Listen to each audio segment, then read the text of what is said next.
The Inflation Reduction Act, which I think is very important, is that it is not only a tax credit policy to incentive investment of power generation, it also has a very important industrial policy. And this comes from what it was the proposal of Georgia Senator Ossoff's that went into the Build Back Better that never saw the light of day, and then was incorporated into the Inflation Reduction Act in the summer of 2022.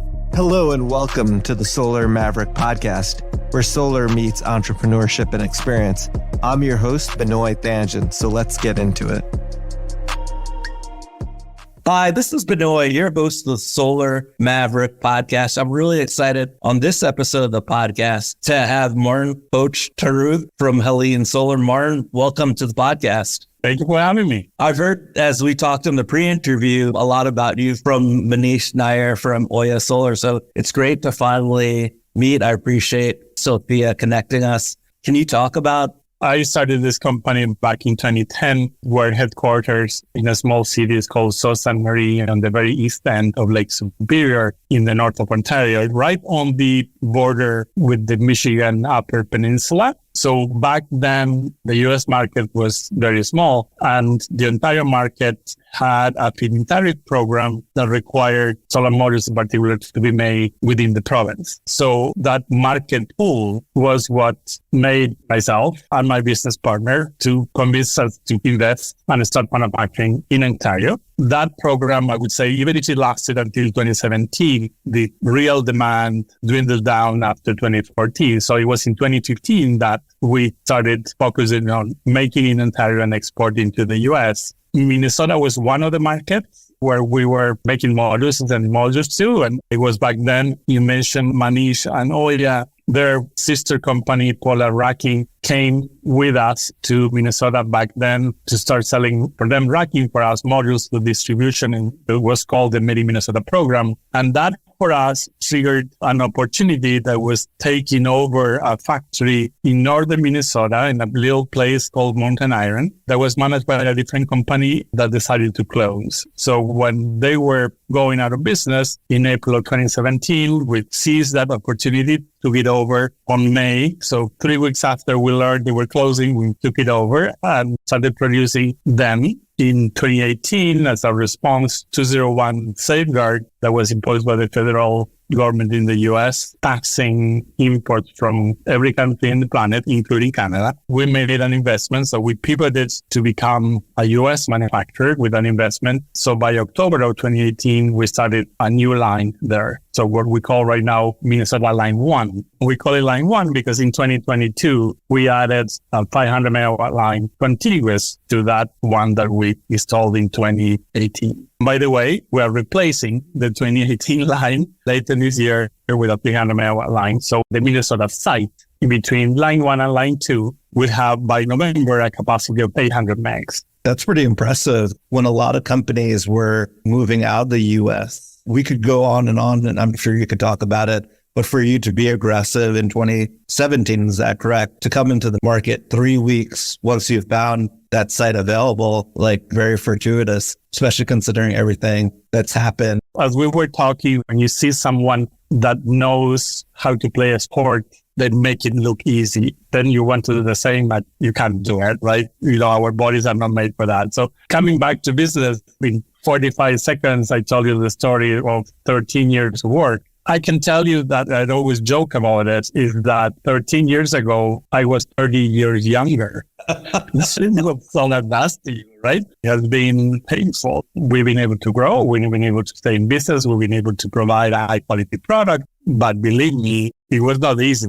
Oh, for sure. I mean, so you started the company in 2010, is that correct? Correct. Yeah. So it's been 13 years. And as you know, solar years, as you said, you're like a seasoned veteran. It's like multiplied by 3 or 4 times, especially at that time, and especially with PV manufacturing, how complicated it is in North America. And then to see that opportunity in Ontario, which was lucrative for a lot of companies that came into that program, and then seeing basically the fit dry up and seeing an opportunity in Minnesota and partnering obviously with Solar and Polar Rack, and we've had Manish actually on the podcast. And that was primarily rooftop. Correct. The Minnesota Community Solar Program was, I'm sure, a great opportunity as well for you. Can you talk a little bit about that? Because you're moving from a roof-mounted system to ground-mounted. Oh, that's right. Yes. One of the things that we did since 2015 was to provide first modules made in Canada and then modules made in the US, modules for projects. So one of the things that we've done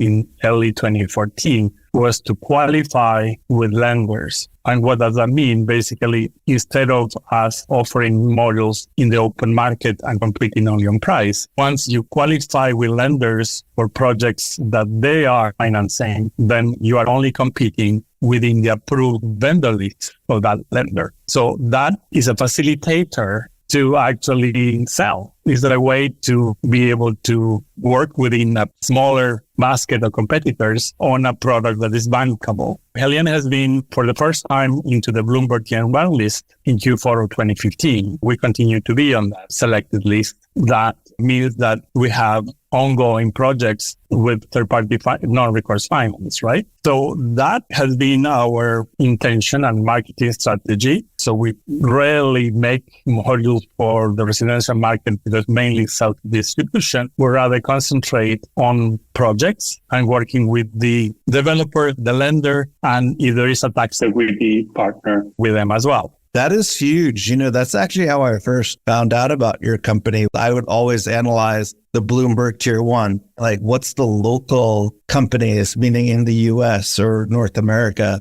Must have been around 2014, 2015. When you're on that list and you're a North American company, because as we've seen, there's a lot of Chinese manufacturers that's come and gone on that list. Stuff that we were doing 5 years ago with certain Chinese manufacturers, they don't exist anymore. And obviously to get the big financiers, as he said, comfortable, you have to be on that tier 1 list. And that's a big differentiator, as he said. And maybe there's only 15 to 20 companies on there. So it makes it a lot easier. It's not just based on obviously price. The other thing that we've been able to provide and continue to provide as the geopolitics of our world here and the trade-related issues get more and more complex. Again, we are a manufacturer. Both of our locations are in Midwest, because even the Canadian one is literally 2 miles from the US border and of Interstate 75, which is the highway that goes from Miami to northern Michigan. So we are mainly focused on how to supply modules for, let's say, the Midwest going south and the Northeast. So that, I would say, is our stomping ground because of where we are. And because basically once we make your module, we load it on a truck in the afternoon and you will receive it first time in the morning. So shipping for us is same day, next day type proposition.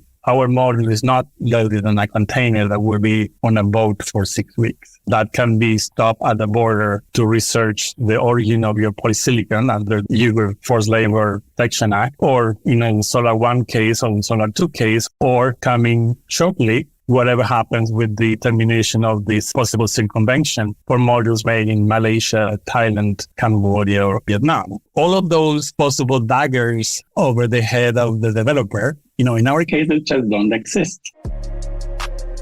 There's so much going on in the solar industry, it could be hard to keep up. Never mind get ahead. New technologies, new ways to sell, policy changes, the Inflation Reduction Act, high inflation, high interest rates. We only have 30 seconds, so I'll stop there.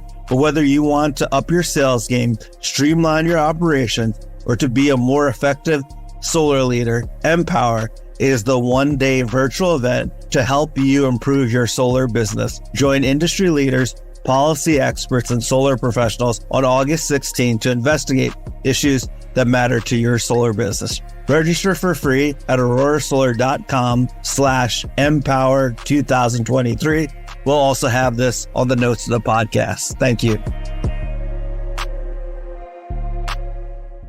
And that's a huge differentiator, especially during COVID. And even now, it's challenging to get panels, and it's challenging to get panels in a timely manner. So that's huge when you could differentiate that quick delivery and turnaround, because you're already in the States and obviously using the major highways to truck it. And then you don't have to go through U.S. Customs. We ship on a truck. Years ago, we did supply a portfolio with 22 megawatts, but each project was 150 kilowatts DC, or 120 AC. And we had to supply in flatbed trucks, and the truck had to arrive between 7 and 7:30 in the morning because there were schools. So the modules had to be hoisted to the roof by 7:30 in the morning at the latest, but then kids would be getting into the building. So that logistics arrangement, we can do it. We are not on the other side of the ocean. Yeah, definitely. That's great to understand. And how has the Inflation Reduction Act impacted your business? There's still like translations on certain parts of it, but hopefully we'll get most of the guidance in August. But can you talk about how that's impacted your business? There are two parts on that. So the part that the market has been using, which is the investment tax credit for developers and for those that will own the power generation long term, is good because it's beneficial to everybody, but to us indirectly because it makes the demand sustainable in the long term. The investment tax credit was at 22% and going down and was going to disappear by 2024. And, the Inflation Reduction Act increased it back to 30% and postponed that sunset of the investment tax credit going down to 2032. That has created a market demand that was unprecedented, right? When you look at what 2023 will be and the expectation of the years to come, and you compare that with the forecasts that were made in 2021 for 2023 and beyond, the comparison is astonishing because you see that the market is already growing and will grow to 30 gigawatts and 50 gigawatts by 2030. And that was never thought that it was possible. And then the Inflation Reduction Act, which I think is very important, is that it contains an industrial policy. It is not only a tax credit policy to incentive investment for power generation, it also has a very important industrial policy. And this comes from what it was the proposal of Georgia Senator Ossoff, Solar Energy Manufacturing for America. That was the initial name of that bill that went into the Build Back Better that never saw the light of day. And then was incorporated into the Inflation Reduction Act in the summer of 2022. That industrial policy we saw in the U.S. only for industry as a result of the Second World War. That industrial policy was legislated through Congress. So this is extremely important and is creating already tens of thousands of jobs in manufacturing. The jobs in development, in installation, we saw that before and that is accelerating. But now we have also the jobs related to manufacturing that we haven't seen. This is a new part and I think it's very important. There's been many announcements of companies coming to build infrastructure all through the solar, wind, storage, biodiesels, all of the alternative. And for us, it means that we will get a better payback. We will actually get a payback on the investment. So that's why we are replacing the 2018 line in Minnesota this year. So the equipment is already being made and being shipped. And shortly, we'll look for buildings to build yet 2 more lines. So that's another gigawatt. So we'll go from 1.1 to 2.1. It depends on the size of the glass, right? So we produce pieces of glass per hour. So when we all say, this factory will have a 1 gigawatt capacity, is really an approximation. So, coming back, we will look for a building to contain and to house 2 more lines. And that would be not in the same location where we are in northeastern Minnesota, but on the Minneapolis-St. Paul metropolitan area. But we're doubling down on our certain bet to stay in Minnesota. I think it's a great market. I was actually just there recently. The Midwest as well has a lot of opportunity for utility scale rooftop development. Because I was actually at First Agrivoltaic Conference in Chicago. Just summarizing what you said, that's huge. The investment tax credit staying at 30%. There's no drop down. Instead of every year, 2 years, it changing. Now it looks like it's going to be long-term for 10 years. Yeah.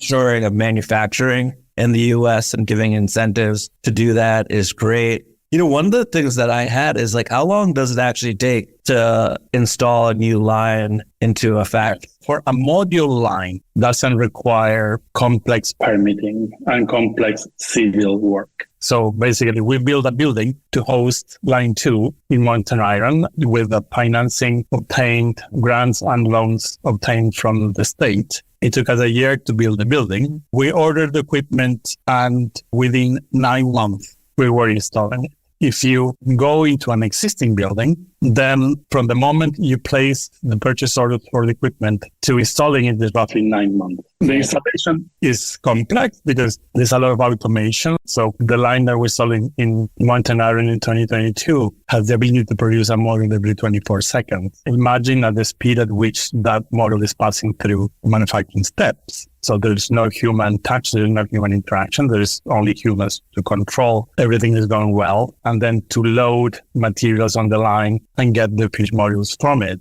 So 9 months is what it takes, and what is required basically is very strong HVAC system so that the entire building is at that temperature and humidity controlled, and what we call negative pressure. So when you open the door to get in, you're fighting from the push of the air because basically air flows out of the building so that there's no dust coming in. Then, compressor and power is all we need. When we talk about cell manufacturing, which is basically what we're starting to work towards, to manufacture cells to cover our own demand, not to sell solar cells in the market, but to have our own cells where we consume wafers instead of importing cells. A cell manufacturing line requires water treatment plant because there's a closed circuit of water circulation, chemicals in liquid as well as in gas. Building all of those piping lines and loops and the permitting that is required because you are doing all of that, it becomes a 2-year proposition instead of 9 months.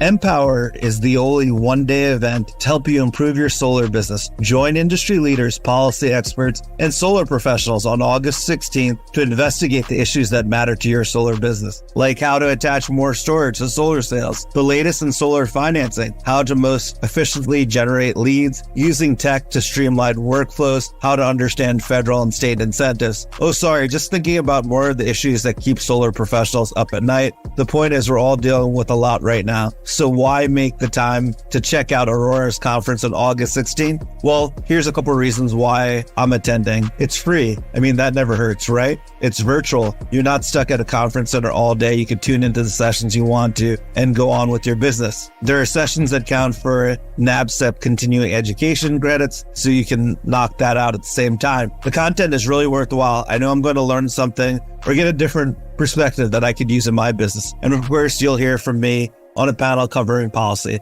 So I hope you'll be there on August 16th. You could register at aurorasolar.com/empower 2023. It'll also be in the notes of the podcast. Thank you.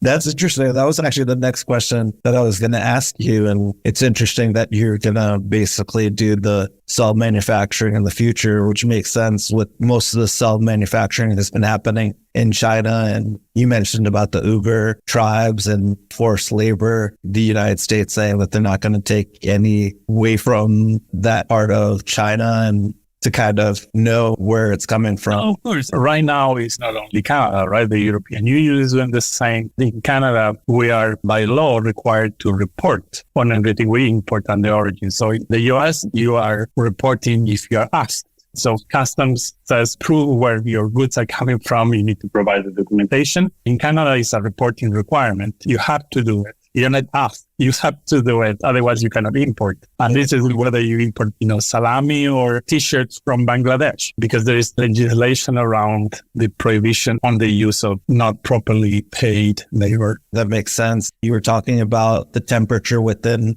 the manufacturing facility. Is that why you prefer Minnesota versus other parts of the country? Because it's naturally not as warm? Yeah, tell me about it. It's never warm. You don't need refrigeration, but you need heating, right? Because you have to maintain the building roughly at 67 to 69 degrees Fahrenheit. So when it is minus 40 outside, you still need to use energy to heat. I don't think there is any place that is perfect. So you either refrigerate or heat, but we'll always need to do one or the other. Can you talk about your different product line? And I know we talked a little bit about agrovoltaics that you have that uses greenhouse. No, that's right. So on the products at the beginning of 2023, we discontinued all products that were not using an M10 size solar cell. So in the past, we had the standard old 60 cell, 72 cell. Those were made with a solar cell that was 157 millimeters square. And it was what is called G1. That product, the last of it, we're manufacturing between December and January 2023. We were also making modules with the 166 millimeter cell that's called M6. We discontinued the product at the end of March 2023. However, we've been using and manufacturing modules with the M10, which is the 182 millimeter cell, since September of 2021. So we were having these three different parallel product offers because why? Because developers have engineered projects with those products. So we did tell everybody by mid-2022 that these products were going to go out of fashion. And we discontinued, as I mentioned, and concentrate in manufacturing only with one size of cell, which is the one that's called M10, the 182 millimeter. So the bread and butter product, going back again to September 2021, is the 144 amp cell M10, which is 530 to 540 watts on the bifacial. It's basically a ground mount product. And then we also offer for clients that